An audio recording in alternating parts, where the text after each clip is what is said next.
He was the hope they prayed for England's precious son. Henry's one fragile promise that the chaos might finally end. They told him he was chosen, that God had broken England just to birth him. No playmates, no giggles in the garden, only the hush of ancient halls, the scrape of quills, the scratch of voices rising in argument behind locked doors. It began as a cough, a subtle rebellion in the chest, a sign easily dismissed in the shadows of ambition and fear. But illness crept quietly through Edward's veins, twining itself around bone and memory, its symptoms as much a reflection of his kingdom's decay as of his own failing flesh. At first, he resisted, willed his body to obey, to match the severity of his mind. But disease, like doubt, is inexorable, and each day carved away another piece of the king. Fever stained his vision, rendering the tapestries in his chamber into writhing apparitions. Saints and martyrs, whose painted eyes accused him in the stillness of midnight. The physicians, desperate and bewildered, brought their powders, their tonics, their ancient rituals, none of which could quell the spiral of decline. They bled him, leeched him, whispered that recovery was close, but in the recesses of his skull, Edward already sensed the truth. His body, like his reign, was dissolving into something rotten and unrecognizable. The pain was not simply physical, but existential, gnawing at the edges of his pride, mocking the certainty that had once made him cruel. Yet as his body withered, his fanaticism flared brighter. The mind, stripped of mortal restraint, found clarity in agony. In the throes of delirium, Edward raved to unseen audiences, sermons delivered to shadows, condemnations hurled at ghosts who would not kneel.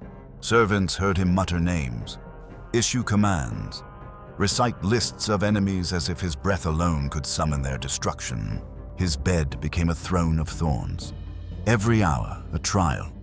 Every moment, an inventory of failings.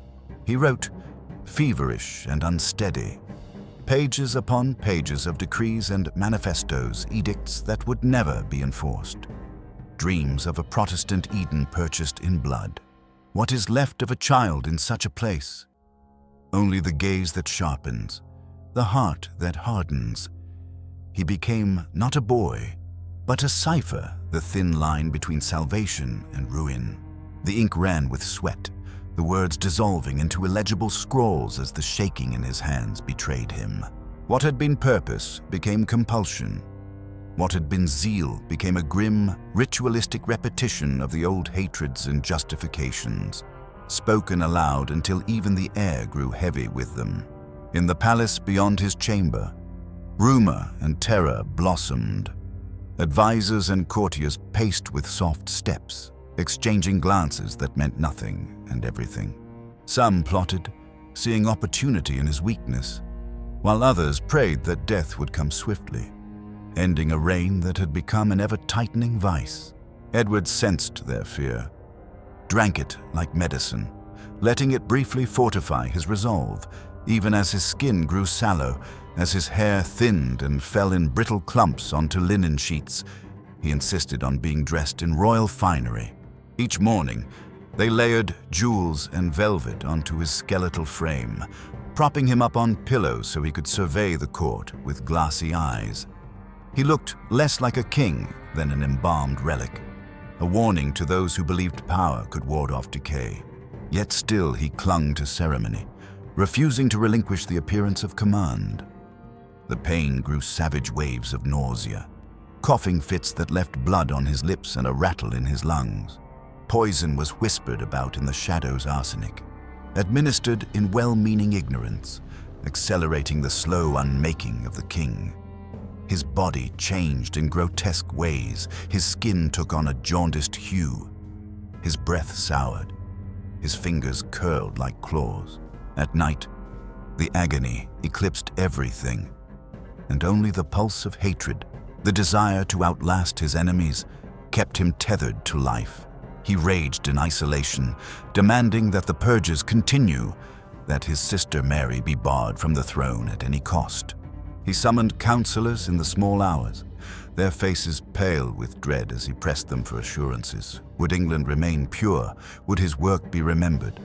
Finished, perfected after he was gone. They lied to him with soothing words, but Edward saw through the piety, recognized in their voices the tremor of relief already blooming. Even as he learned to pray, he learned to listen for betrayal in every blessing, to taste the iron of loneliness on every golden spoon. His hallucinations became prophecies, visions stitched together from scraps of pain and memory.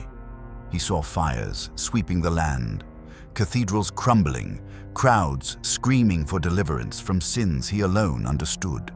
Sometimes, in a moment of rare lucidity, Edward sensed the futility, the blood, the laws. The terror had only made his England more fragile, more ready to welcome the enemy at the gates. But pride would not allow surrender. He scribbled new plans, naming Lady Jane Grey as heir, drafting desperate plots that would consume what remained of his family and plunge the realm deeper into shadow.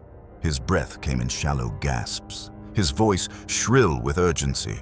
But each command felt less real than the fever dreams that haunted him. In the end, his world narrowed to the four corners of a bed, the flickering of a candle, the silence between convulsions. Those who attended him in his final days bore witness to a spectacle both pitiful and terrifying. The boy king, once England's golden hope, had become a martyr to his own obsessions, emaciated, delirious, racked with pain. He offered no forgiveness, sought no comfort, spoke only of vengeance and purity and fear. When the end finally came, it was not gentle. Edward thrashed in the sheets, eyes glazed, mouth twisting in soundless curses. The last words that tumbled from his cracked lips were not prayers, but edicts, condemnations, unfinished accusations. There was no peace, only the echo of a reign built on suspicion and the sickly stench of a childhood traded for power. Outside, the bells that once sang for his birth now tolled again, heavy and slow, marking not just the death of a king, but the burial of innocence beneath a mountain of dread. Within those walls, a silence fell, one that lingered long after the body was removed, as if even the stones themselves had been altered by the final breath of a boy who died fearing the world he had made. No portrait captured the terror beneath his smile, the dawning sense that he would never belong to himself, that his own flesh was already forfeit. When the last shiver of breath left Edward's ruined body, the palace did not exhale in mourning, but in muted, shamed relief. Death, in that high stone chamber, was not a calamity, but a fragile deliverance. As if the kingdom itself had been holding its breath through years of suspicion and now found itself unsure whether to grieve or simply uncoil.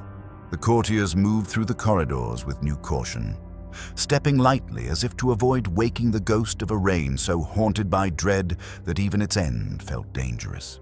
The conspiracies that Edward had sown, thick as weeds in the garden of power, withered almost instantly under the harsh sun of his absence. Those who had championed the most zealous reforms retreated, suddenly conscious of their own voices in the echoing emptiness, as if the walls themselves remembered every whispered vow, every secret denunciation. The girl he had chosen as his Protestant heir, Jane Grey, found herself abandoned. The fragile paper crown Edward had left her crumbling under the weight of old alliances and new fears. Nobles who had clung to extremism for survival or favor now drifted away, anxious to align with the tide that rose in Mary's name, finding in her Catholicism, for all its own shadows, a respite from the absolute cold that had chilled their souls.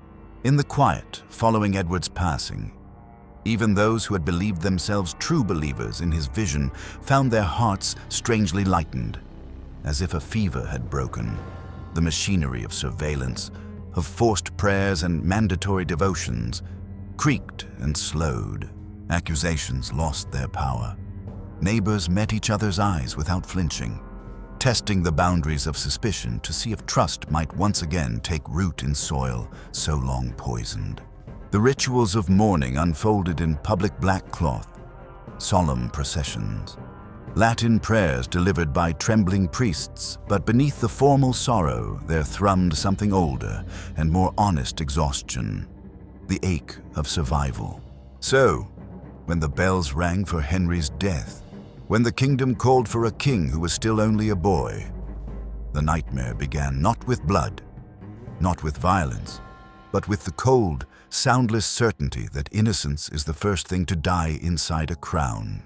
It was not love for the lost king that moved the nation, but relief that his vision, so relentless in its purity, had not lived to reach its full and terrible bloom. Mary's ascent was marked not by triumph, but by a kind of wary gratitude, even among those who feared her faith. Her return did not heal the wounds that Edward had opened, but it offered a pause in the cycle of accusation, a moment in which forgiveness, if not possible, was at least imaginable.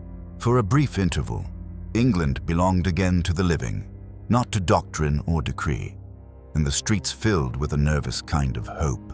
Yet the legacy Edward left was not so easily buried. The chill of his surveillance, the memory of punishments devised in a child's hand, lingered in the silence of churches and the hush of family tables. Parents glanced at children, children glanced at parents, searching for the line where loyalty ended and terror began. Even laughter sounded different, as if the memory of informers and inquisitions had altered the timbre of joy itself. History would remember him as a tragedy, a boy offered the throne as a promise of redemption, transformed by the isolation of power and the poison of certainty into something unrecognizable. The chroniclers, in their velvet script, softened the story, speaking of illness, misfortune, the burdens of royal duty, before the world would see the monster he might become. England first created a ghost, a boy raised among shadows, taught that love is the prelude to loss, and that power is only another name for hunger. But the truth bled beneath the words, a nightmare, stitched from fear and loneliness, that had walked the corridors of England in velvet slippers and left footprints cold as iron. Edward's passing did not close the wound he had opened. It remained, raw and whispering in the shadow of every altar, the trembling of every loyal heart. He had been their hope and their horror, a golden child who, in dying, proved that even mercy can be a kind of darkness. Long after Edward's bones lay dust beneath the stones, his shadow lingered, silent and stubborn, in the coldest corners of English memory. His reign was not marked by the glories of conquest or the legacy of peace, but by an absence a hollow where childhood and mercy should have thrived, filled instead with the echo of suspicion and the ache of power wielded too soon, too absolutely. The portraits that survived him could not capture the truth. They rendered him angelic, serene, untouched by the rot that had claimed him. But in dreams, England sometimes remembered the boy behind the crown, the flicker of pain behind the eyes, the smile that never quite reached forgiveness.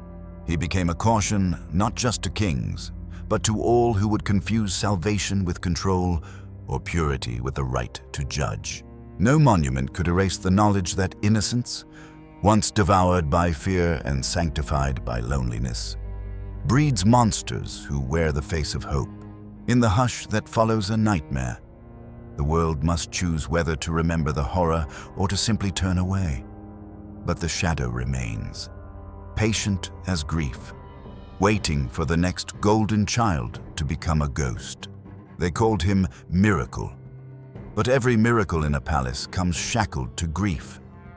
Edward's first cradle was a coffin, his mother's body barely cold as he blinked at the cathedral rafters, his tiny fists grasping nothing but air.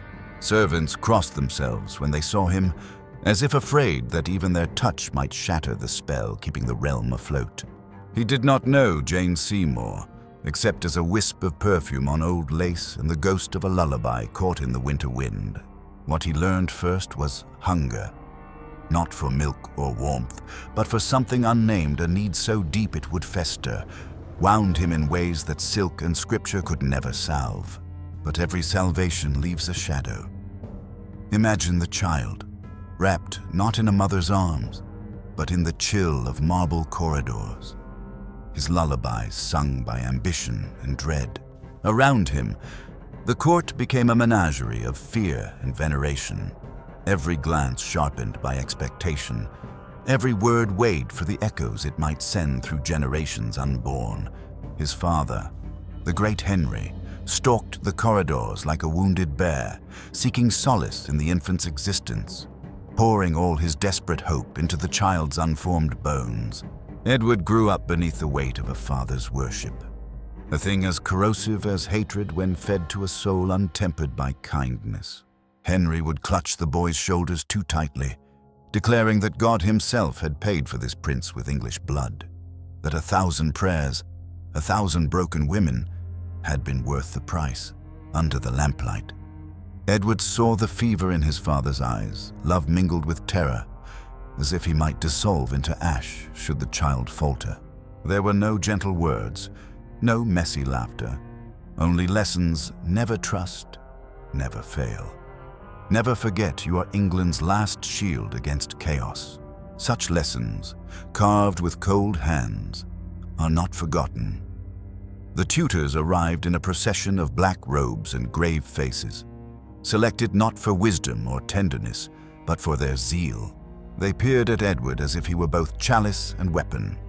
Their lessons less about truth and more about survival, how to spot the lie behind every compliment, how to read the pulse of a kingdom from a line of scripture or the quiver of a courtier's lip.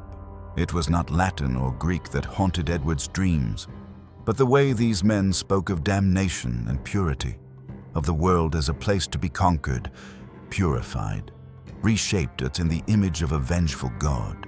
He learned of heretics and martyrs, of flames licking at the feet of the impure, of kings as arbiters not just of law, but of eternity. From the first breath, he was more spectre than son, delivered with a scream that cost his mother's life, left alone beneath stained glass as bells tolled both birth and mourning, sometimes in the quiet before dawn. Edward would sit beside the hearth, his small frame swallowed by shadows, and study the faces of his teachers, John Check with his trembling hands, Thomas Cranmer with eyes sunken from too many nights spent wrestling with dogma. They told him that England was a garden choked by weeds, and that only righteous violence could restore its beauty. They never spoke of tenderness, never praised the joys of play or the solace of a friend. When Edward asked about the games other children played, he was met with a silence so deep it rang in his ears. There would be no playmates, no scraped knees, no childish secrets exchanged in the dark. Only isolation, weaponized, sanctified, relentless. Outside, the world moved with the indifference of a tide. His sisters grew up on the periphery, drifting in and out of his awareness like faded tapestries. Mary, already marked by her mother's defeat, wore her grief like armor.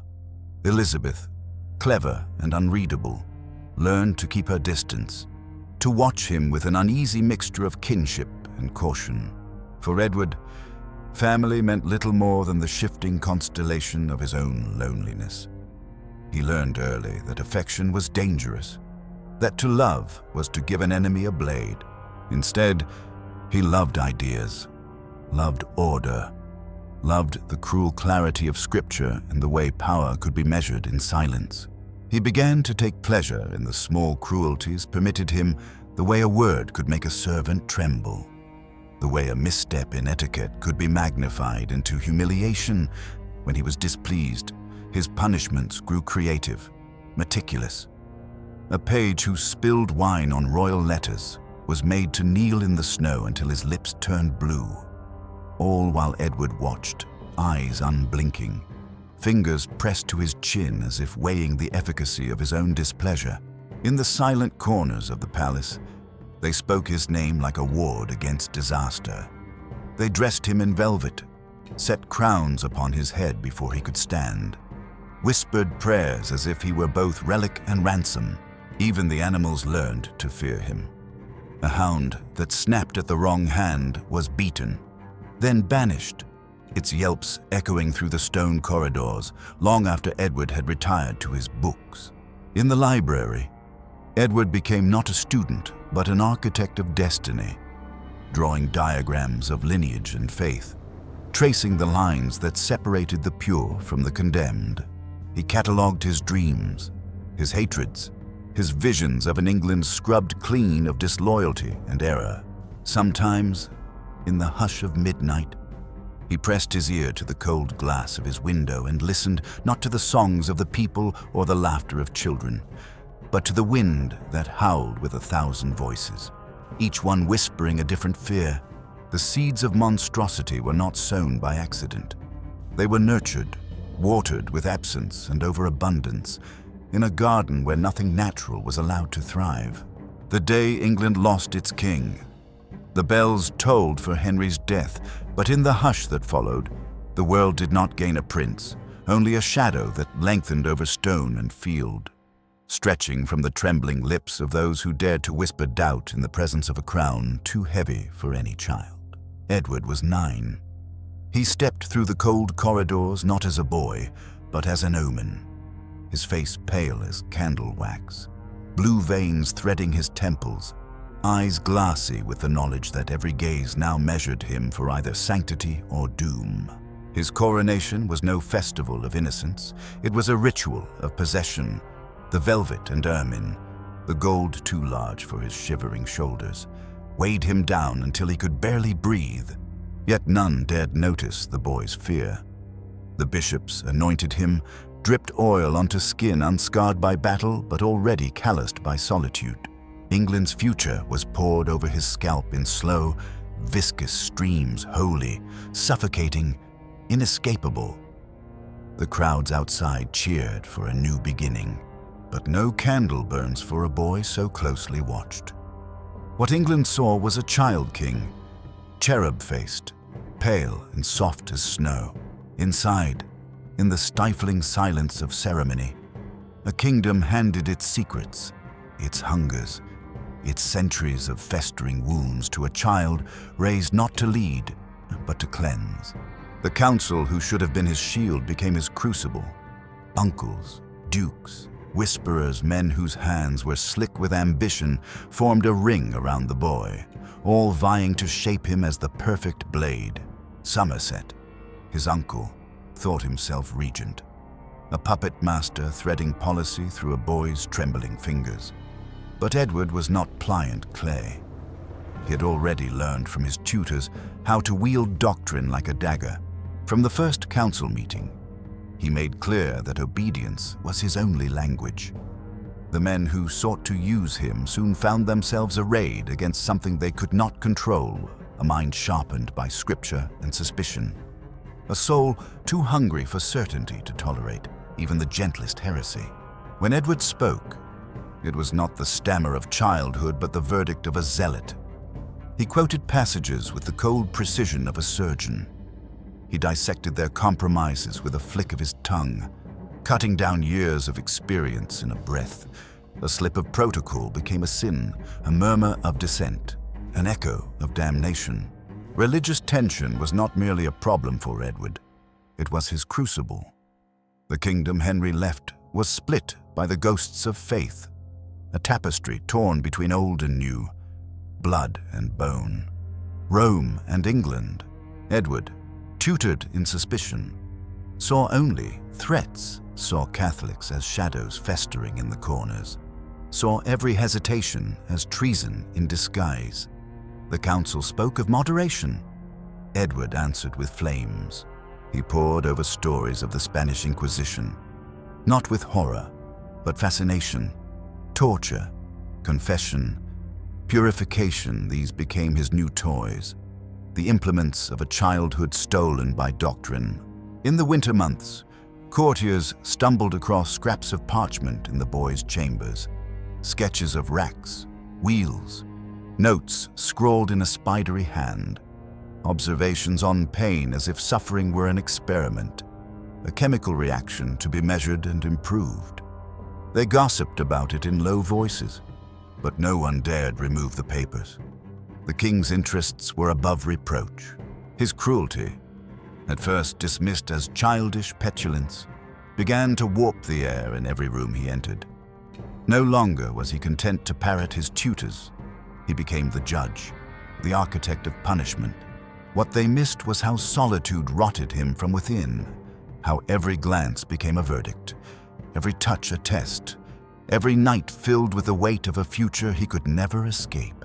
He devised humiliations for the careless and the unlucky, a servant made to eat ashes for failing to bow low enough, a page left naked in the snow for speaking out of turn. When death sentences crossed his desk, Edward did not shrink. Instead, he traced the signatures, sometimes smiling as he calculated which verse of scripture might best justify the blade. His journals from this period are not the diaries of a boy, but the ledgers of a bureaucrat of agony. Mercy is for those who know the truth. He wrote in letters that cut deeper than any sword. Error must be excised. Weakness is betrayal. The words bled through the page, soaked into the marrow of the kingdom. His world shrank to a circle of informers and sycophants. Edward demanded attendance at sermons, mandated public prayer, set spies among the children of the great houses, urging them to report on their parents' faith. Neighbors watched neighbors. Children learned to betray blood for the promise of favor. The architecture of trust collapsed. Edward watched it all from the windows of his study, lips pursed in satisfaction. The kingdom, once a garden in his imagination, became a field to be scorched and sown again its fruit, purity its weeds, anything that whispered of Rome. The more he punished, the more those around him flattered, and the more isolated he became. Human faces turned to masks. Even the paintings of his ancestors seemed to shrink from his gaze, their eyes blank with reproach or, perhaps, with fear. He did not limit his discipline to strangers. Family was no sanctuary. Mary, his elder sister, stood for everything he had been taught to hate. Her prayers muttered in Latin behind closed doors, her refusal to bend, a splinter lodged deep in the royal flesh. Edward obsessed over her, drafting letters in the long hours of sleeplessness, listing the ways she might be broken or cast aside. He called her enemy, bastard, heretic. He dreamed of seeing her burn and sometimes woke gasping, not from terror, but from a longing so intense it left him feverish. Elizabeth fared little better. Her Protestant sympathies made her useful. But usefulness is not affection. Edward saw in her a tool, a pawn to be sacrificed for alliances yet to be forged. In his private notes, he mapped out her future with the detachment of a butcher who she should marry, what lands she should cede, how her womb might serve the New England he imagined. Outside, London teemed with hopeful crowds and bitter whispers. Inside, a child learned to fear the echo of his own footfalls, the gaze of men who loved him like a symbol, not a son. Love had been drained from him so thoroughly that even the faintest ember was suspect, subject to the same scrutiny he gave to doctrine or law. Edward's own body began to betray him as his mind turned ever more severe. Fevers swept through his chambers, each one burning away another layer of what remained of his childhood. Instead of softening, pain hardened his vision. Each cough, each spasm became a reminder of the urgency of his mission. He could not waste time on compassion or regret. He had to purify England before he, too, was consumed. As illness raked him thin, his plans grew bolder, more grotesque. He met secretly with zealots, drew up lists of those to be purged, drafted new edicts that would choke out the last remnants of dissent. His handwriting, shaky now, sprawled across decrees like a warning the hour was late. The reckoning near. The council watched in horror and awe, powerless to halt a storm they themselves had summoned. Through it all, Edward's isolation deepened into pathology. He saw ghosts in every hall, traitors in every shadow. His meals went untasted. The laughter of courtiers was a code he struggled to decipher, always sure that the joke was at his expense, that the poison would come soon. Even the comfort of prayer soured, turning into rants delivered at midnight to empty rooms, his voice rising and cracking as he preached to the darkness. Sometimes, in his sickbed, he would clutch the sheets and whisper, "I am England. I am the blade." It was not bravado, but a truth carved into bone, a boy who had become less than human, more than monster, and who would be remembered not for what he built, but for what he destroyed. Blood should have been sanctuary. But in Edward's world, family was only the first betrayal. Mary, her name alone, could curdle the air in his private chambers, her silhouette lingering in his mind like a curse whispered over holy water. There is a sickness that festers in the hollow between adoration and abandonment, and Edward VI was its vessel. He saw her not as a sister, but as the ancient enemy his tutors had warned him against, a heretic in the house. Her stubborn Catholic rituals, a rot beneath the floorboards of his Protestant kingdom. Each time her prayers echoed behind the heavy doors, Edward's mind swarmed with feverish schemes, legal traps, forced confessions, a show trial staged in the flicker of torchlight. He wrote her a confession before she ever spoke. Every word a blade she would denounce Rome or die by royal mercy. Even this mercy was mutilated, a choice between the fire and the axe, neither of which belonged in the gentle world siblings sometimes share. In the solitude of his bedchamber, Edward rehearsed these scenarios, replaying her imagined capitulation, her final moments, her name erased from the royal succession. The hatred he reserved for Mary was not cold calculation, but something deeper, elemental, burning through the last strands of kinship. Each letter sent to her was a prayer of annihilation, and each response, when it came, stoked his fury until it threatened to set the whole dynasty alight. Elizabeth was spared the full force of his loathing only because she was useful, a vessel for alliances, a vessel for ambition, never a vessel for love. Edward's gaze reduced her to a silhouette, a chess piece to be moved at the whim of his ever-tightening strategy. He imagined her marriage not as a celebration, but as a contract signed in the ashes of compromise, her body and future bartered for the safety of his creed. He trusted her only as far as he could predict her obedience. Even affection, if it appeared, was pressed thin between the lines of statecraft and the demands of faith. There was never a question of brotherhood, only the cool arithmetic of necessity, her blood a resource, her will a potential threat. The court, sensing the shifting winds, mirrored Edward's calculation. Cousins, aunts, half-forgotten kin all faded into the fog of intrigue, their faces remembered only when betrayal was possible, when loyalty might be purchased, when the risk of affection outweighed its meager rewards. He was not allowed to cry, to stumble, to stain his tunic with earth or tears.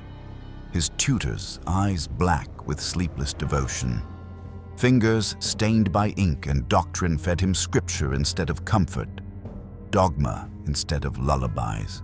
Among those meant to nurture him, trust became a graveyard. The Seymour uncles, first protectors, were soon measured for their flaws. Their ambitions weighed and found wanting. Thomas Seymour's fall was not a tragedy for Edward, but a lesson. Kindness was a mask for manipulation, and mercy the language of those too weak to rule. The execution was not enough. Edward observed the spectacle as a scientist observes the decay of flesh, curious about the final twitch, unmoved by the screams. He noted the method, the speed, the way the axe sang through the air, a calculation, a future footnote in a history he would rewrite with blood. Loyalty was never given, only demanded, and when it failed, it was uprooted without regret. In the wider court, love became a liability, something to be exploited or exorcised. Old friends were interrogated, old bonds severed for the sake of survival. Even servants, those silent witnesses to royal dreams and terrors, felt the chill. The kitchens became quieter, the halls tenser, everyone moving with the nervous grace of animals in a storm.